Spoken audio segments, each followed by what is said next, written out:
Hello friends, welcome to my channel. Today I am going to read editorial Why India Must Get the Caste Census Right by K. Ashok Vardhan Sethi. He is a former IS officer of the Tamil Nadu cadre and a former Vice Chancellor of the Indian Maritime University, Chennai. The Narendra Modi government's decision to include caste enumeration in the next census is one that is bold, transformative, and commendable. Counting caste is not capitulation to identity politics, it is a mirror to live realities of millions. It marks a vital step towards evidence based policy making to build a more just and inclusive India. A nation that refuses to see itself cannot hope to heal itself. Post independence, India attempted to abolish caste while simultaneously pursuing social justice, a textbook example of policy schizophrenia, as the two goals are fundamentally incompatible. The refusal to count caste in the census was a corollary of the policy of caste blindness, but the Constitution explicitly mandates the pursuit of social justice through reservations in education, public employment, and electoral constituencies.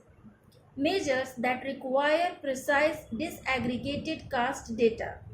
Although the Constitution uses the term class, the Supreme Court of India has repeatedly ruled that caste is a valid and often necessary proxy for identifying backwardness and has insisted on detailed caste-wise data to uphold reservation policies. In his 1955 essay, Thoughts on Linguistic States, Dr. B.R. Ambedkar denounced the omission of caste tables from the 1951 census as an act of petty intelligence. Visibility in data is the first step toward meaningful inclusion. Caste data collection across all major social groups is essential not only for administering reservations but also for equity driven planning, targeted policy making, and tracking disparities over time. Not collecting it has rendered many of India's marginalized communities invisible in official statistics. Worse, a narrow elite of upper castes and dominant other backward classes has entrenched its grip over wealth, opportunity, and power behind the smoke screen of caste anonymity. In hindsight, this ranks among India's gravest policy failures, a legal and administrative necessity. Since 1951, the census has enumerated scheduled castes and scheduled tribes but excluded OBCs, even though all three groups are constitutionally eligible for reservations in education and public employment. The usual justification that OBCs lack reserved seats in Lok Sabha and state legislative assemblies that ST have collapsed with the 73rd and 74th amendments, which mandated OBC reservation in addition to SC/ST reservation in electoral constituencies of panchayats and municipalities.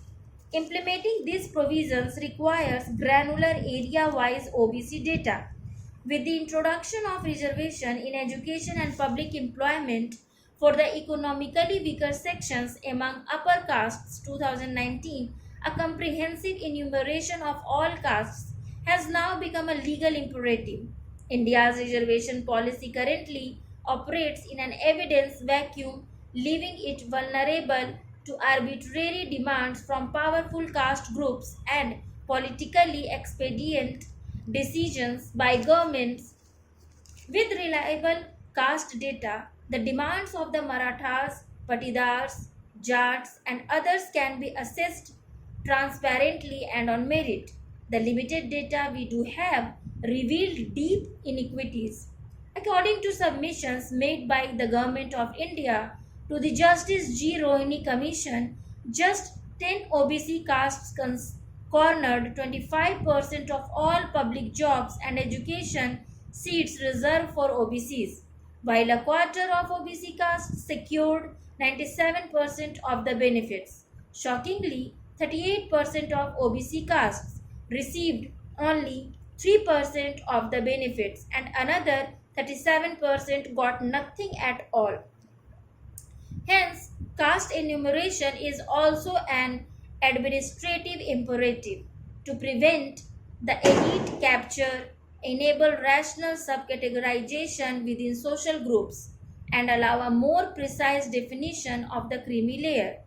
Collection of caste data must go beyond the decennial census. All periodic government surveys should enumerate OBCs and upper castes alongside SCs and STs. The era of partial counting must end. Learning from failure and success. In 2010, Parliament unanimously resolved to count caste in the 2011 census. The 1931 census had recorded 4,147 castes, excluding the then called depressed classes. The Anthropological Survey of India has identified 6,325 castes, but the Socio-economic and Caste Census of 2011 conducted by the United Progressive Alliance second government was a debacle. It produced a ludicrous figure of 46 lakh castes and was never released. What went wrong? First, the SECC 2011 was not conducted under the Census Act 1948 and lacked legal authority. Second, it was conducted through the Union Ministries of Rural Development and Urban Development with no expertise for handling a complex socio-anthropological survey.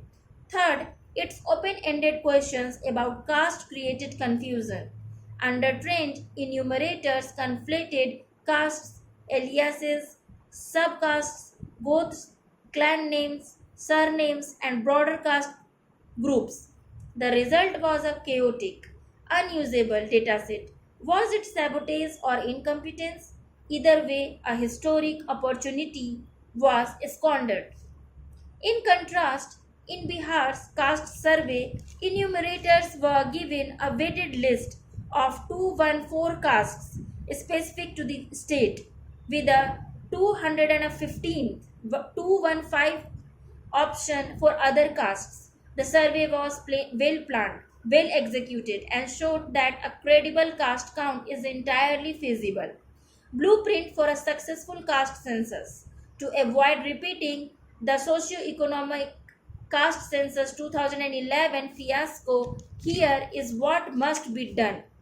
First, legal banking. Amend the Census Act 1948 to explicitly mandate caste enumeration and insulate the process from shifting political agendas. Second, the right institutions entrust the exercise solely to the Office of the Registrar General and Census Commissioner of India, and not ministries that lack domain expertise. Third, a standardized questionnaire. Use closed option questions with drop down menus covering subcaste, caste including aliases, broader caste group, and caste linked surname optional. Having caste alone as an option can lead to errors since some caste names such as Rao, Naik, Singh, or Bhandari span multiple communities. Assign unique digital codes to avoid duplication and semantic confusion, that is, grouping Iyer, IYER, and Iyer, AIYAR, under one code.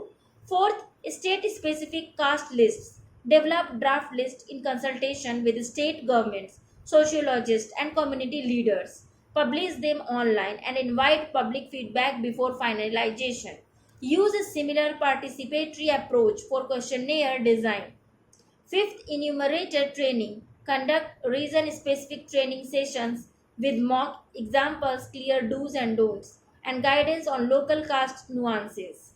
Sixth, digital tools. Equip new enumerators with handheld devices that are preloaded with validated caste lists, restrict data entry to predefined options to minimize human error. Seventh, representative staffing to ensure data integrity. Deploy enumerators from diverse communities and in areas where they have no conflict of interest. Eighth, independent oversight. Establish district level committees to audit samples and monitor data integrity. Ninth, pilot testing. Run trials in diverse states such as Tamil Nadu, Gujarat, Uttar Pradesh, and Assam to refine methodology before nationwide rollout. In every census since 1951, the government has successfully enumerated nearly 2,000 castes and tribes under the SC/ST categories, counting the remaining 4,000 odd OBCs and upper caste, most of them state specific, is not only doable but also long overdue. The delayed 2021 census offers a rare chance to finally close this data gap. The time for denial and delay is over. The time to get the caste census right is now. Thank you for listening.